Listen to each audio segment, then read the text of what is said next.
On the way to the mechanical components lecture, Nina's bicycle chain unfortunately jumped out, which is why she missed the whole lesson.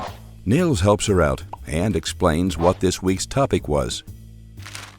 Nils says to Nina, "This week was about designing a bearing, which involves planning, constructing, and assembling a bearing.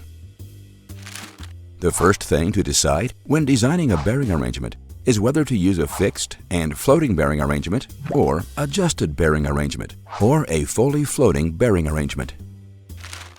Fixed bearings should prevent axial movement of the shaft in relation to the housing and absorb radial and axial forces.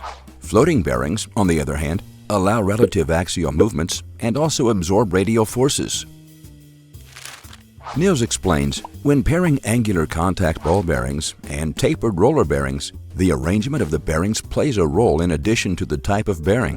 A distinction is made between the O, X, and tandem arrangement, but that sounds more complicated than it actually is. Rolling bearings in O arrangement or X arrangement can support high radial loads as well as axial forces from both directions. With the O arrangement, small misalignments of the bearings are possible, but the support width is wide.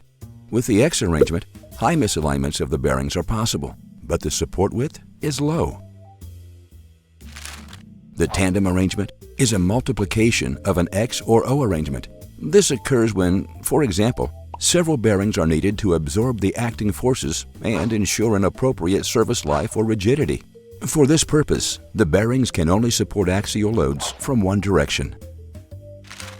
Nils also tells Nina, after the calculation and selection of the bearing arrangement, the surrounding construction still needs to be taken into account.